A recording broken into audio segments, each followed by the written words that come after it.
Charter act of 1853। Welcome back to my channel. Indian polity की series का ये 5th video है। आपकी यूपीएससी प्रिपरेशन के लिए ये वीडियो बहुत हेल्पफुल हो सकता है। So before that subscribe my channel, इस वीडियो को लाइक कीजिए एंड ज्यादा से ज्यादा लोगों के साथ इस वीडियो को शेयर कीजिए। मे बी ये हेल्पफुल हो सके आपके कॉम्पिटेटिव एग्जाम की प्रिपरेशन के लिए। वेल, इंडियन पॉलिटी में चार्टर एक्ट 1853 के इंपॉर्टेंट फीचर्स क्या हैं? हमने प्रीवियस वीडियो में डिस्कस किया था चार्टर एक्ट 1833। चार्टर एक्ट 1833 को सेंट हेलेना एक्ट 1833 के नाम से भी जाना जाता है। तो फिर चार्टर एक्ट 1853 क्यों लाया गया? क्या इंपॉर्टेंट चीज है? Well, this is one of the landmark thing. यहाँ लैंडमार्क चीज क्या हुई थी, मैं उसके बारे में डिस्कस करूं उससे पहले मैं ये बताऊंगी आपको कि ये पास कब हुआ था। अगस्त 13 1853 में चार्टर एक्ट 1853 को पास किया गया था।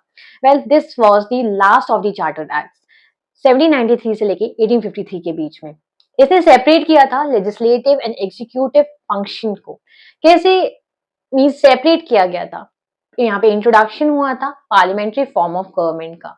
यहाँ पे इसे मिनी गवर्नमेंट के नाम से भी अगर मैं इंट्रोड्यूस करूँ तो बेहतर होगा, क्योंकि यहाँ पे रिप्रेजेंटेशन इंडियन लेजिस्लेटिव काउंसिल का भी हुआ था, जो कि पहले इंपॉर्टेंस नहीं दी गई थी ड्यूरिंग ब्रिटिश एरा या ब्रिटिश रूल।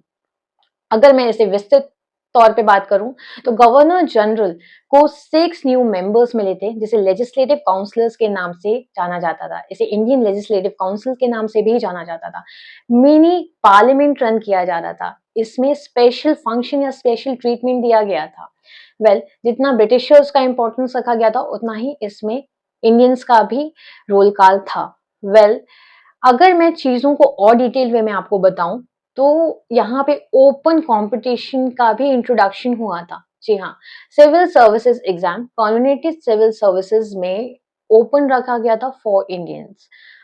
इनडेफिनाइट पीरियड के लिए एक्सटेंड किया गया था कंपनी रूल को। बट यहाँ पे एक चीज बहुत कॉमन अगर मैं देखूं, अगर मैं प्रीवियस चार्टर एक्ट 1833 की बात करूं तो कंपनी रूल की लीज पीरियड को 20 इयर्स के लिए एक्सटेंड किया गया था। But in this charter act indefinite period के लिए एक्सटेंड करने के बावजूद भी कभी भी पार्लियामेंट इसे टर्मिनेट कर सकती थी। यहाँ पे लोकल रिप्रेजेंटेशन को भी इन्वॉल्व किया गया था, जैसे कि 6 new councillors for legislative council यहाँ पे ऐड किए गए थे। वैसे ही लोकल बॉडी को भी यहाँ पे रिप्रेजेंट करने के लिए 4 मेंबर्स इंक्लूड किए गए थे फॉर मद्रास, बॉम्बे, बंगाल एंड आगरा। तो लोकल रिप्रेजेंटेशन भी यहाँ पे इंट्रोड्यूस हुआ था, यहाँ पे इसकी फाउंडेशन रखी गई थी। वेल, वन थिंग यहाँ पे अगर आप नोटिस करोगे, बहुत इंपॉर्टेंट चीज, तो कंपनी रूल के जो इन्फ्लुएंस था उसे रिड्यूस किया गया था। One of the major thing अगर आप यहाँ पे और चीजें नोटिस करोगे तो मिनी पार्लियामेंट के तौर पे इसे रन किया जा रहा था। प्रीवियस चार्टर एक्ट में ये चीजें नहीं थी।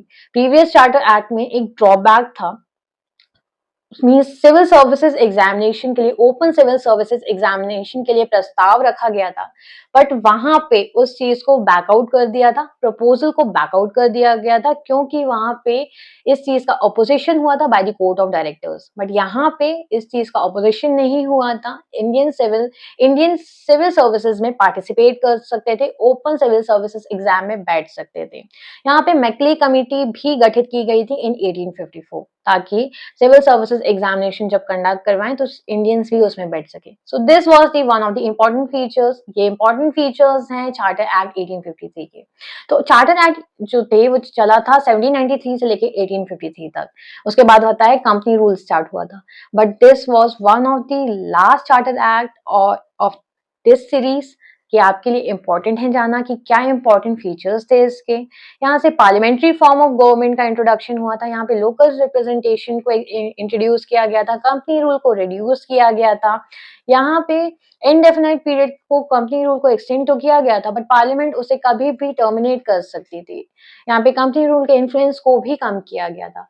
This is one of the major thing जो बहुत हाईलाइटेड है इस पर्टिकुलर चीज में। Open system of competition clearly यहाँ पे विजिबल है कि सिविल सर्विसेज एग्जाम का इंट्रोडक्शन, या फिर अगर मैं बोलूं कि प्रॉपरली अगर यहाँ पे हुआ था तो इसी चार्टर एक्ट में हुआ था। सो ये सारी चीजें आपके लिए बहुत बेनिफिशियल हो सकती हैं। Stay tune with me with my channel for more such updates like this and for more such videos like this. Get connected with me. Bye.